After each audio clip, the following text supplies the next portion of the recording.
Hi and welcome to Solar FPV. My name is Anas, and yeah, welcome back to the channel. I'm here at my desk. I just got what I was waiting for: new frames for the El-Torro, and these are the this is the glow in the dark V2 frame, um, and this is, I think it's the V2. It's the one with the long struts. I know there's a newer frame out there that is a little bit more durable, but it also weighs just a tiny bit more. So I I'm very happy with this, especially the ones that have the glow in the dark particles inside. Seems to do something to the plastic to make it a little bit more resilient, at least in cold weather. But I can't, that's just from my trial and error. I won't guarantee that you will have the same result. It all depends on humidity and all kinds of other weird things. But I really like this frame. And I hope they keep on making it. And maybe they could fine tune it so it's a little bit more symmetrical. That's, because you look at that. What the hell? And that. So anyway, so I've been scavenging ducts from them. Not for the Fractal 75. Mob thick, yeah. Great frames and great product, no doubt about it, from Fractal Engineering. Nice job there. But I'm collecting these for my own. Because I actually found a place in China where you can get carbon done. It's not that difficult.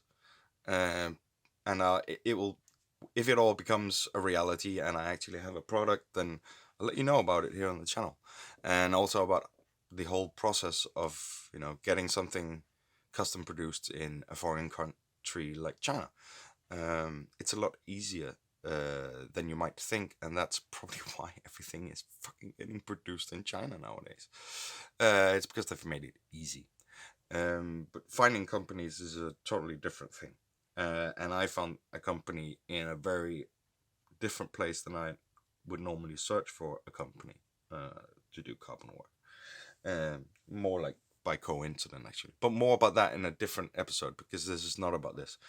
But I'm just letting you guys know, who are following my channel, that I actually have something in the making. All they need is a CAD drawing, and I can do that. I haven't had time for it because I've been on a course for the past 2 weeks. There's 1 week left, so that's kind of set me behind schedule in the development stages. And that kind of yeah, well, that's just what happens sometimes. So I'm just gonna get all these parts ready because I'm gonna, let's see here. There we go.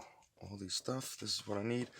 I actually think I'm gonna go with a black frame just for the sake of this video, and I've got 5 of these, so that's great. So I can really get yeah, these silica gel. Throw away, do not eat. Don't throw them away. Put them in your here, so that when you put your drone, if it's been a humid day, you can just put it in the box and don't worry about it. And then just change these out every time you buy new shoes or whatever you get these in. It's a really great idea. So I actually don't see anybody do that. That's my tip of the day. Silica gel for your drone boxes. Oh, and also for your radio box and whatever, because humidity and humidity and electronics is not really a good thing. So that was my tip trick of the day. Sorry about the lighting, but it's because of this. It's my light is like hanging in the ceiling. It's a long light, so it's just, there's gonna be this stripe here until I do something about it. And I don't know when I'll do that. Anyway, today I'm just gonna put together this, and it's gonna be a long video. I might cut during this video, so don't worry about that. Because obviously I'm not gonna let you sit and watch me, screw all these bloody motors in. Yeah, and that's what I'm gonna do now. So, well, actually, maybe I should just make a long video on how it is to build a drone. Let's get these motors in. Let's use this one. It's much better for these tiny screws. Figuring out what is what. This one has a red one. Did I run props in? Yeah, I did. Okay. Good. Props in. Yeah. And I have my motor wires, instead of going down there, it's going here. It seems to be working very fine. They keep them, and they're snug. Snug.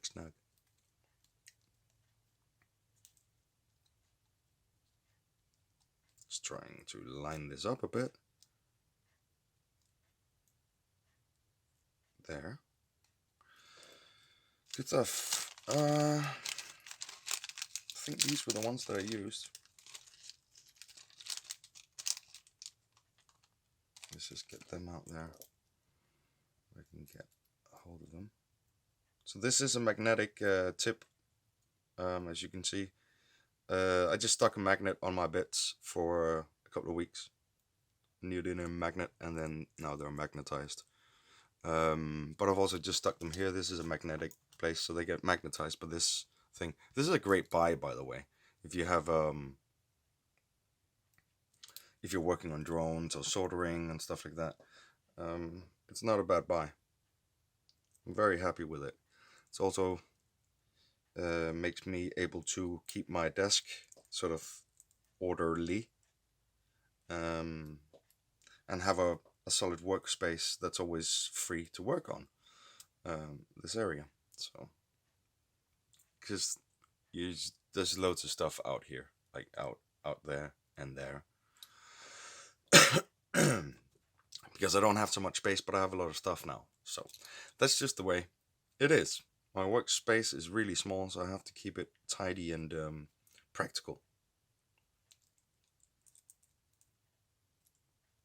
Tidy when doing lots of projects is, or having lots of projects going at the same time can look a bit look a little bit crazy, a little bit challenging, and a little bit cluttered. But it isn't always that way. It's only that way by the one who's not working on the project, mainly. Okay, so tightening the screws exactly the same is kind of important for these props, or any props, not to hit the edges.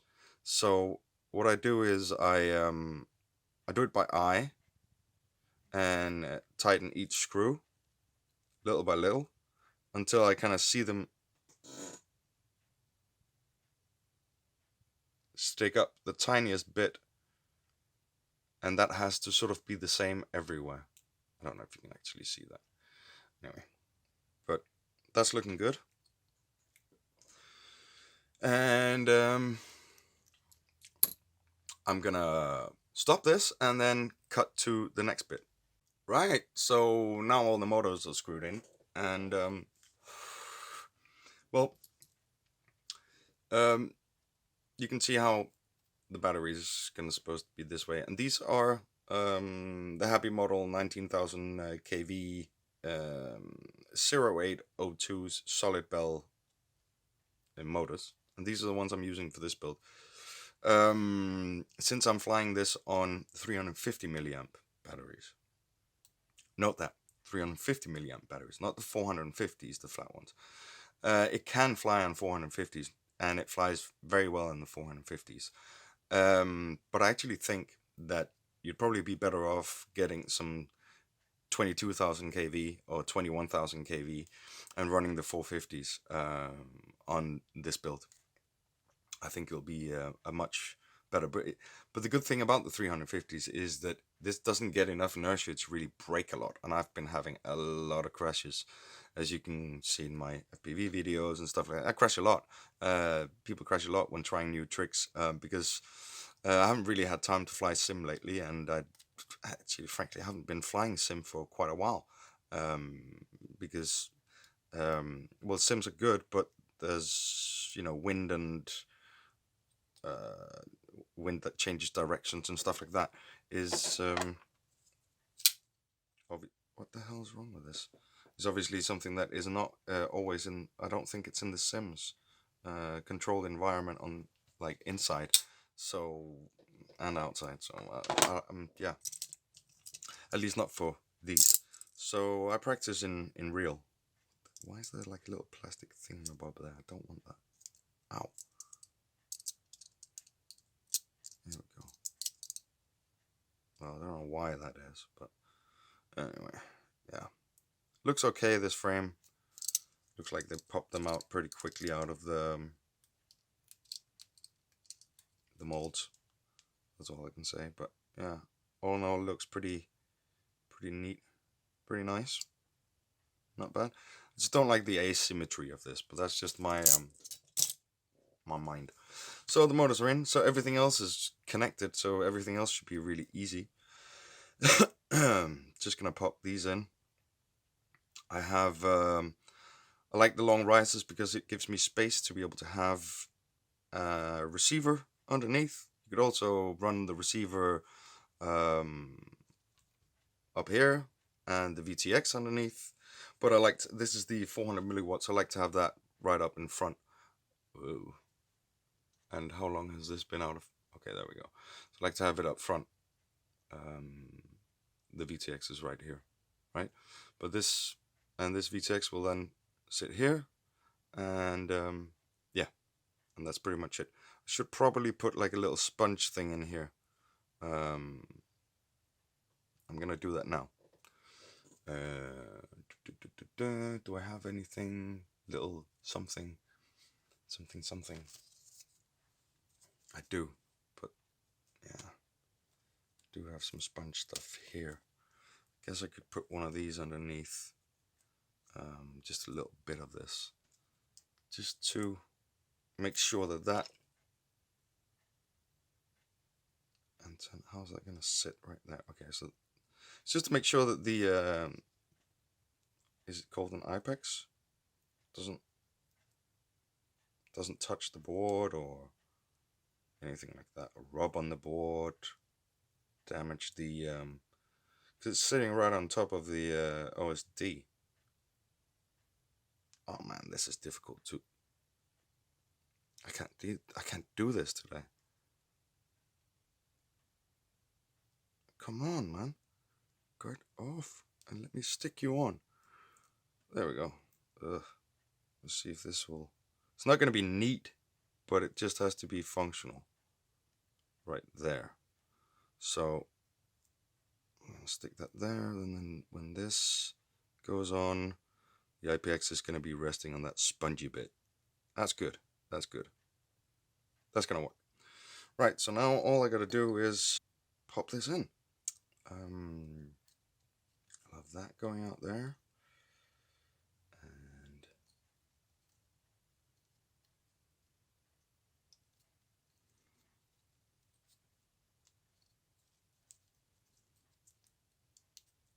that goes in there. That goes in there. These are brand new rubber grommets as well. Feels good. We'll connect the motors last. I use one of these small screws that has like a little plate around them. These are like, and this is a rusty one. These are from E010 drone. Also used for small computer parts and other electronics. And I use that here on the back to hold the flight controller in place.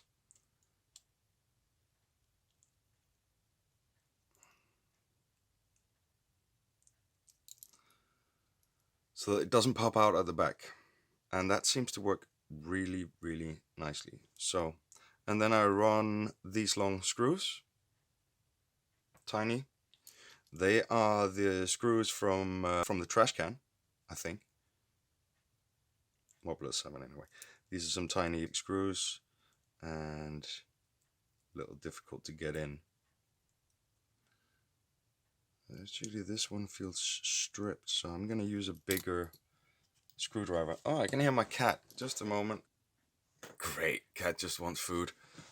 Fucking fat cat. He always just wants food. That's all he wants, sleeping and food. Great life.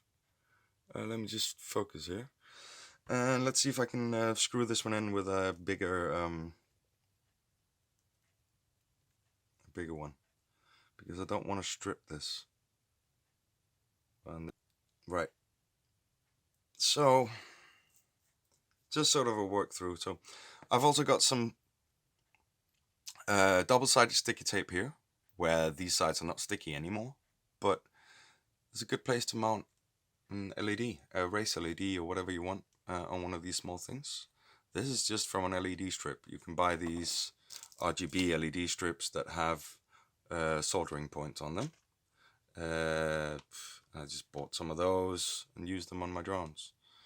Pretty good stuff. Pretty cool. And you can get these much smaller now, I think, because, you know, things just keep getting smaller. But this one produces quite a lot of light. It's damn bright. So, and a lot of fun. I've set it up so that when I yaw and twist and turn, that it like changes color. And then it's also got a beacon color. You can do that in Betaflight and EmoFlight. I'm running EmoFlight on this. This takes time with these screws. But I mean, when they're in, this thing does not move.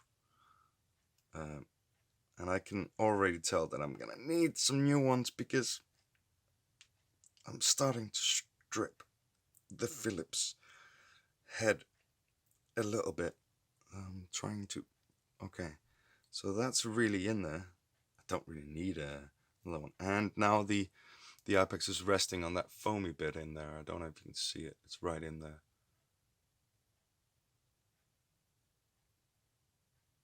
So you can get in the light.